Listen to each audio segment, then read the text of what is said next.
Hello বন্ধুরা, আজকে আবারও চলে এসেছি নতুন আরেকটা রেসিপি নিয়ে। আজকে রান্না করব চিংড়ি দিয়ে কড়াইশুঁটি। তো এখানে আমি 1 কেজির মতো কড়াইশুঁটি ছাড়িয়ে নিয়েছি। তার সাথে এখানে 800 গ্রাম চিংড়ি মাছ নিয়েছি। তো এর সাথে আলু দেব, তো আলুটা দেখাইনি। তো কড়াইশুঁটিটাকে আমি ছাড়িয়ে নিয়েছি ভালো করে। এবার আমি মাছটাকে বেছে নেব। তো মাছটাকে বেছে ভালো করে ভেজে তারপরে রান্নার টাইমে আবার এসে রান্নাটাকে দেখাচ্ছি। এখানে চিংড়ি মাছটা বাছা ধোয়া হয়ে গেছে, আর আমি এবার হলুদ লবণ দিয়ে মাখিয়ে নিয়েছি। আর কড়াটা আমি বসিয়ে দিয়েছি। এবার আমি তেলটা দিয়ে দেব। তেলটা গরম হলে আমি মাছগুলো এখানে ছেড়ে দেব। আমি এখানে তেলটা দিয়ে দিলাম। তেলটা গরম হতে হতে আমি এবার মাছটাকে কড়াতে দিয়ে দেব। তো আমি এবার মাছগুলো দিয়ে দিচ্ছি, একে একে সবকটা মাছ। যেহেতু আমি এগুলোকে কড়াইশুঁটি দিয়ে রান্না করব, তো তার জন্য আমি মাছটাকে ভাজবো। বেশি কড়া করেও ভাজবো না, আবার বেশি হালকা করে ভাজবো না, মোটামুটি করে ভাজবো। যতটা প্রয়োজন সেরকম ভাবেই ভাজবো। আশা করি এটা বলার দরকার নেই, সবাই মোটামুটি জানে যে কড়াইশুঁটি দিয়ে রান্না করলে কিভাবে রান্না করতে হয়। অনেকে আবার মটরশুঁটিও বলে, তবে আমরা দুটোই বলি, মটরশুঁটিও বলি আবার কড়াইশুঁটিও বলি। যাই হোক, এবার মাছটাকে আমি ভালো করে মোটামুটি হালকাভাবে ভেজে নেব। ভেজে তারপরে আমি এটাকে নামিয়ে তারপরে আমি মটরশুঁটি আর আলুটাকে হালকা করে ভেজে নেব। তো তার আগে এখানে আমি মাছটাকে মোটামুটি করে ভেজে নিচ্ছি, তারপরে আবার আসছি। তো আমার এখানে মাছগুলো ভাজা হয়ে গেছে, তো আমি বাকি মাছগুলো ভেজে নেব। তো এবার এই মাছগুলো আমি তুলে নিচ্ছি থালার মধ্যে। সেই বাকি মাছগুলো ভেজে তারপরে আমি কড়াইশুঁটিটা আর আলুটাকে ভেজে নেব। তো আমার এখানে সবকটা, তো দেখুন এখানে আমার সব মাছ ভাজা হয়ে গেছে। এবার কড়াতে আমি কড়াইশুঁটিটা আর আলুটাকে ভেজে নিচ্ছি। পেঁয়াজটা এখন আমি তেলের মধ্যে দিয়ে দিচ্ছি। এখানে আমি বড় সাইজের 2টো পেঁয়াজ নিয়েছি। তো আমি এখানে পেঁয়াজটাকে কড়ার মধ্যে দিয়ে দিলাম। বেশি মটর সবজি রান্না করতে বেশি পেঁয়াজ না হলে, পেঁয়াজটা আমার মোটামুটি ভাজা হচ্ছে, আমি এক্ষুনি দিলাম। তো তার জন্য পেঁয়াজটাকে আর একটু ভাজতে হবে। পেঁয়াজটাকে বেশি করে ভেজে নিতে হবে, বেশি বলতে একবারে বেরেস্তার মতো না, মোটামুটি করে ভেজে নিতে হবে। যেরকমটা আমরা সবজিতে খাই ঠিক সেই রকমটাই পেঁয়াজটাকে ভেজে তারপরে আমি এখানে হাফ ভাজা হলে আমি দিয়ে দেবো এখানে তেজপাতা। তেজপাতা দিয়ে আমি কিন্তু মটর আর আলুটাকে আমি আলাদা করে আমি ভেজে নিইনি। আমি রান্নাটা করব একবারই রান্নাটা করব, পেঁয়াজের সাথে একবারে মটরশুঁটি আর আলুটাকে আমি ভেজে নেব। ভেজে আমি রান্নাটা করব, আলাদা করে আমি কোনো কিছু এখানে দেব না। তো আমার এখানে পেঁয়াজটা ভাজা হচ্ছে, আমি এখানে দিয়ে দেব 2টো তেজপাতা দিয়ে তারপরে আমি মটরশুঁটিটাকে আমি এখানে দিয়ে দেব। তো আমি এখানে তেজপাতাগুলোকে দিয়ে দিচ্ছি।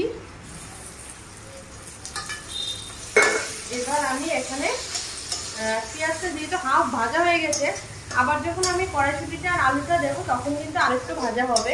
তো তার জন্য আমি পেঁয়াজটাকে এখন আর বেশি ভাজবো না, এটুকুনির মধ্যেই থাকবে। এবার আমি দিয়ে দেবো কড়াইশুঁটি আর আলুটাকে এখানে দিয়ে দেবো। তো কড়াইশুঁটিটাকে আমি একটু জল আগে একবার ধুয়ে নিয়েছিলাম, এখন আরেকবার একটু জল দিয়ে ধুয়ে নিলাম। তো এবার আমি আলু আর কড়াইশুঁটিটাকে ছেঁকে ছেঁকে আমি তেলের মধ্যে দিয়ে দেব।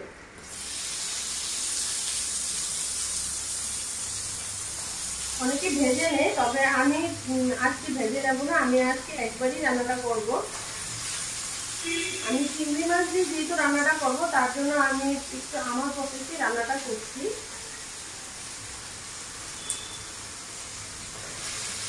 তো সবকটা কড়াইশুঁটি আমি ধুয়ে চিবিয়ে আমি পরিষ্কার করে নিয়েছি। এখন আমি জল দিয়ে ধুয়ে ধুয়ে আমি কড়াতে একে একে ছেড়ে দিচ্ছি। এইবার আমি এই পেঁয়াজের সাথে কড়াইশুঁটিটাকে ভালো করে ভেজে তারপরে আমি একে একে ঝোল মশলা কড়াইশুঁটিটা দেওয়া হয়ে গেছে। এবার আমি এটাকে ভালো করে নাড়িয়ে নেব।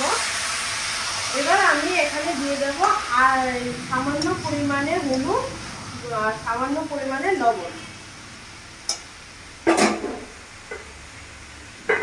এখানে আমি লবণটাকে দিয়ে দিচ্ছি। এখানে আমি 1 চামচের মতো লবণ আমি এখানে দিয়ে দিলাম। আর এখানে দিয়ে দেবো আমি 1 চামচ হলদি গুঁড়োটা এখন দিয়ে দিচ্ছি। এবার আমি এটাকে ভালো করে নাড়িয়ে মিশিয়ে নেব।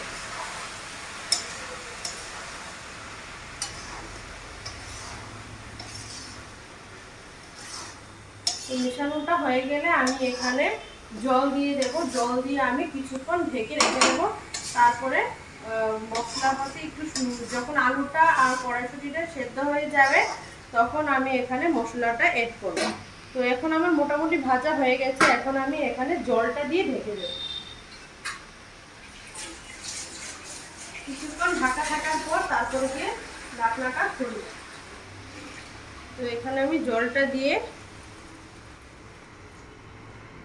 ঢেকে রেখে দেব 10 মিনিটের জন্য, না হলে আলুটার কড়াইশুঁটিটা সেদ্ধ হবে না। তাই তো আমি বেশ খানিকটা জল দিয়ে আমি এটাকে এইভাবে রেখে দেব। এবার আমি এটাকে ঢাকনা দিয়ে রেখে দেব।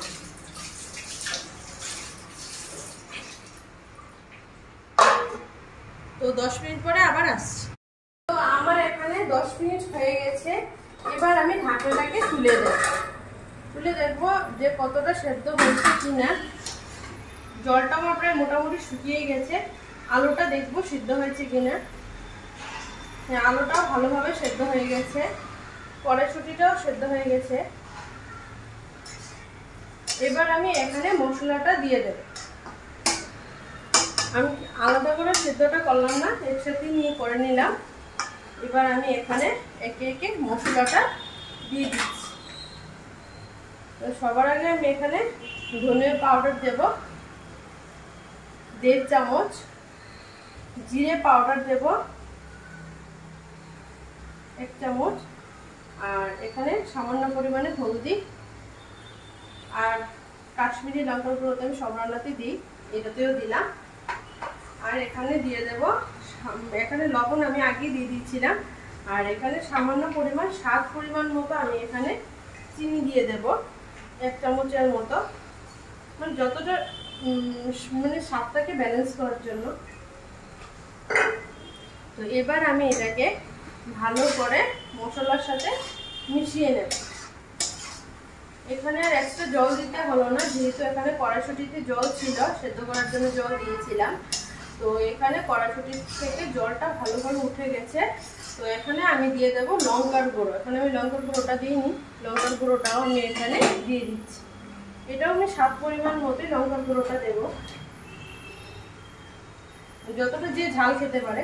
আমি বেশি ঝাল খাই না বলে আমি এখানে 1 চামচ আর সামান্য পরিমাণে আমি এখানে লঙ্কার গুঁড়ো অ্যাড করে দিলাম। এবার আমি উপর দিয়ে দেবো চিংড়ি মাছগুলো। এখানে চিংড়ি মাছটা দিয়ে দিলাম। এবার আমি কড়াইশুঁটির সাথে চিংড়ি মাছটাকে ভালো করে কষিয়ে নেব।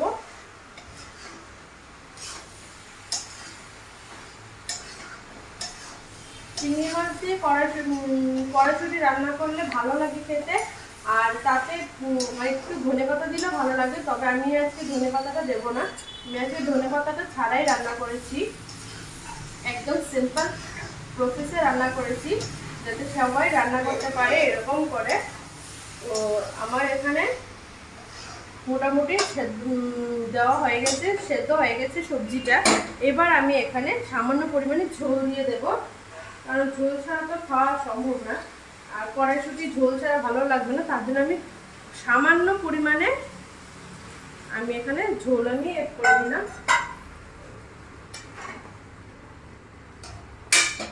আপনারা চাইলে এখানে ধনেপাতা দিতেও পারেন, তবে আমি আজকে ধনেপাতাটা দিলাম না।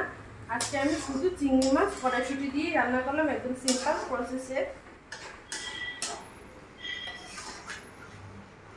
উপর দিয়ে আমি একটু সামান্য পরিমাণে গরম মশলা ছড়িয়ে দেব।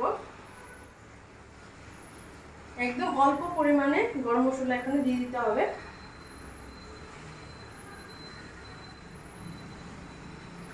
আপনারা চাইলে সেটা নাও দিতে পারেন, তবে দিলে একটু ভালো হয়। তার জন্য আমি আজকে ধনেপাতাটা দিলাম। এবার দেখো খুব সুন্দর একটা কালার এসছে, খুব সুন্দর একটা গন্ধ বেরিয়েছে। আর চিংড়ি মাছ দিয়ে যাই রান্না করা হয় সেটাই খুব ভালো হয়। তো আমি আজকে চিংড়ি মাছ দিয়ে কড়াইশুঁটি রান্না করলাম। এবার আমি এখানে উপর দিয়ে আরেকটু ঘি ছড়িয়ে দেব, যাতে গরম মশলা আর ঘিয়ের কম্বিনেশনটা ভালো আসে, তার জন্য, আর গন্ধটা ভালো আসে তার জন্য।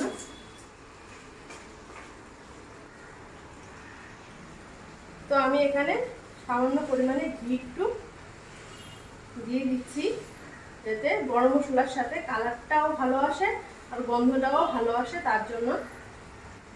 তো এখানে আমি সামান্য পরিমাণে ঘি দিয়ে দিলাম।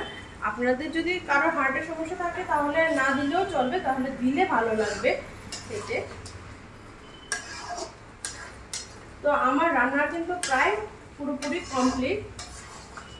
এখন আমি নামিয়ে নেব। তো আজকে রান্নাটা কাদের কীরকম লাগলো সেটা অবশ্যই কমেন্টসে বলবেন, আর কারা এরকমভাবে রান্না করে খেয়েছেন সেটাও বলবেন। আমি এইভাবে রান্না করলাম, আমার এইভাবে রান্না করে খেলে ভালো লাগে। আমি এবার ফার্স্ট করলাম।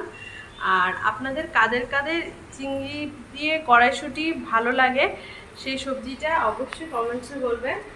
আর আমি এটা এইবার ফার্স্ট ট্রাই করলাম, তো আমার এইভাবে ভালোই লাগে। ও এতে আমি শুধু দুটো জিনিস এড করতাম, তো আজকে আমি এটা ছাড়া আমি রান্নাটা করেছি। আর এইভাবে রান্না করে একবার খেয়ে দেখবেন, অবশ্যই ভালো লাগে। রুটি দিয়ে বলুন, ভাত দিয়ে বলুন, সব কিছুর সাথে এই সবজিটা যায়। তো আজকে এই পর্যন্তই, আবারও দেখা হচ্ছে নতুন একটা রেসিপি নিয়ে। আজকের জন্য টাটা।